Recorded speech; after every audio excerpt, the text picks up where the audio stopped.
What is going on, guys? Welcome back to, I about said Forever Flame Racing Reviews. Wow, I mean Cooper Wrench Racing Reviews. This is a new location, as you guys can tell. Today, I moved in to my dorm room, and I honestly cannot believe it. Huge milestone in my life. Big day for IndyCar, big day for Marcus Ericsson. So let me know if you like this backdrop. It's a dorm room, so I can't have the nice setup that I had back at my house when I was in high school, so this is what I got now. I think it's pretty good for a dorm room. So let's talk about the Markham race today. I was moving in, but I got to watch it. First half of the race I was here and there. Last half of the race I was really engaged. I'm going to do my best on my report. Tomorrow I'll give you a good DC preview. Yeah, this is still new, so bear with me today. Marcus Ericsson won the race today. First time since St. Pete 23, I believe. Yeah, I'm so happy for Ericsson. He's been so good this year, so consistent. At times been the best Andretti car. I think really probably since the middle of June, he's been the best Andretti car. Marcus Ericsson has really been knocking on the door of that win, and it finally happened for him today at Markham. Super excited for Ericsson to get back to victory lane. Romain Grosjean in second. Gutted for Romain. He was 7.5 seconds on Ericsson, but that doesn't tell the story. Marcus Ericsson passed him with a few laps to go, but Grosjean did a strategy that really paid off for him. He went longer than everyone else, stretched those stints, and almost won. At times, was in control of the race. That race started. The balance of power was with Foster. Then it went to Ericsson, then Grosjean, then back to Ericsson. And I thought Grosjean had it, but he just lost it there in the end. Just couldn't hold on, had to make a huge number, and just ultimately Ericsson was too fast. Will Power in third, another podium. That's his fourth podium of the year. Will Power is also like Ericsson. I think is knocking on the door of a win. I'm calling it right now. Will Power is going to win in DC. I said Ericsson in my preview video, but Will Power is going to win DC. I'm just feeling it. Alex Palou in fourth. Alex Palou is not perfect. He had a crash in qualifying. First time since 2024. He started outside of the top 12. Started outside of the top 10 in a qualifying session. He started 12th, made his way up to 4th, thought he was going to win it there with like 15 to go, and he was in second chasing Grosjean. Ultimately, his pace just wasn't as strong as those Andretti cars. Those things are rapid on the street circuits, and who's surprised that Andretti car won? Pato Ward in 5th, moved up 18 spots from his starting spot. Crazy day for Pato. Honestly, he hit the wall at some points, got spun around, got banged up, but he held in there to get 5th. Super solid from Pato. Christian Lundgaard in 6th. He started 2nd. Wasn't as strong as I thought he was going to be. I thought Christian was maybe going to be the guy to beat, but Christian Lundgaard ultimately not as strong as I thought he was going to be. Rinus VeeKay was 7th. VeeKay, to me, could have won if he had his perfect day. He was fast at times, had that car damage, didn't get a break on the yellows. Just really unfortunate ultimately. VeeKay's day, but he keeps making the best of his situation and really continues to impress in that Humkos Hollinger seat. And the two guys going for that number 9 Chip Ganassi seat, Lundgaard and VeeKay, continuing to be so close to each other. And I think VeeKay's actually more impressive given the team he's in and the equipment he has been given. Scott McLaughlin in 8th. Scott McLaughlin, man, just kind of a little like VeeKay. Hung in there, maybe could have won if he had his perfect day, but ultimately it just did not go McLaughlin's way. Graham Rahal in 9th. Rahal was probably the quickest team, at least with Foster. That car was on rails.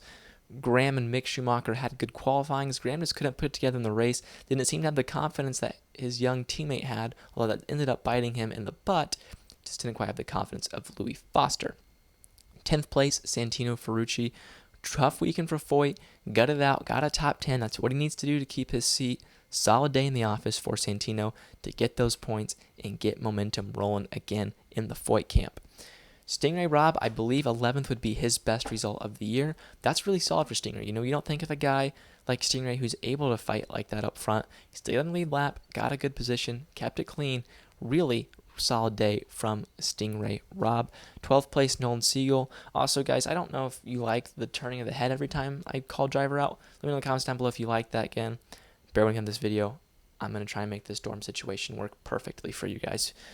Siegel continues to impress, but he's just simply not good enough to keep that McLaren seat. He's improving. Newgarden in 13th. He got spun around by Siegel at one point on one of those restarts about halfway in the race.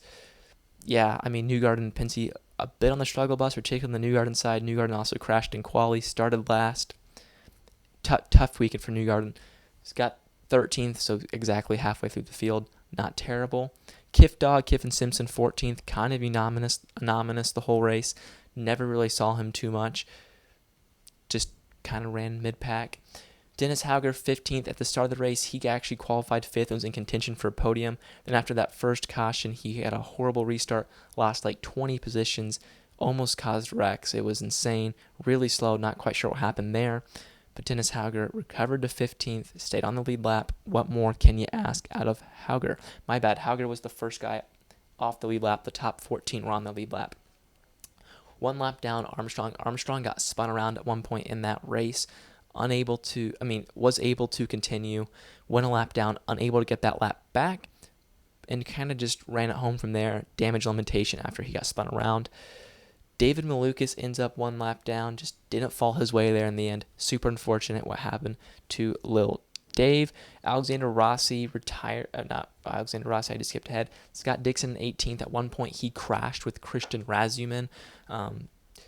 Dixon lost it, backed into Razumin, ended his day. He was able to continue. He continued 6 laps down and off the pace.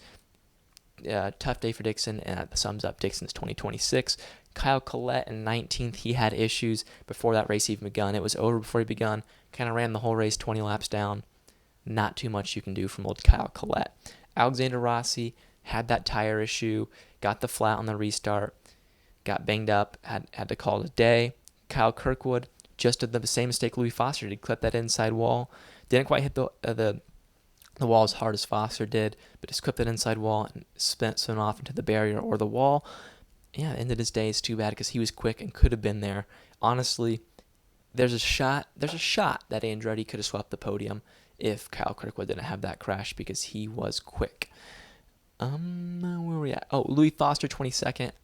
He impressed me this weekend. I knew I gave Louis Foster a bunch of crap, and I say he's the most boring driver on the grid. How can you like Louis Foster? Well, Louis Foster impressed me this weekend. I was super, super impressed with Louis Foster this weekend. Yeah, and it's just a shame. Young guy, went too early. If he didn't crash, he's probably going to win. Just misjudged it by half an inch, hit the inside wall, and had a huge hit. Glad Louis Foster's okay. That's what's important. But hey, you got to lose some to win some. Ask David Malukas that. Today's the first time Foster's lost one. Maybe he'll win one in the future. Who knows? He's got 2 poles to his name, though. 2 more poles than you and I have. Christian Razumin, 23rd. As I said, Dixon spun, went right into him. Nothing he could do, continuing to have a nightmare season. Rosenquist had his issues, ends up 24th, and Mick Schumacher brought out the first yellow of the race when he hit the wall really, really hard. Let's look at the championship real quick. Alex Palou leads by 133 points over Kyle Kirkwood. Give him the championship. David Malukas is in 3rd. Kyle Kirkwood's 2nd. David Malukas is 3rd. Christian Lundgaard is 4th. Pato Ward is 5th. Joseph Newgarden is 6th. Scott McLaughlin is 7th. Felix Rosenquist is 8th. Marcus Ericsson is 9. VK 10. Power 11. Dixon 12. Ray Hall 13. Simpson 14. Armstrong 15. Santino 16, 17 is Rossi, 18 is Grosjean, 19 is Foster, 20 Siegel, 21 Hauger, 22 Razumin, 23 Collette, 24 Schumacher, and 25 Stingray. Alright guys, that was my first ever video in the dorm room. Let me know what you guys think. I know there's no editing to this video, I just filmed it, posted it. My videos will get better in the dorm. Hang in there with me. That being said, I'll see you tomorrow or later this week with a DC preview.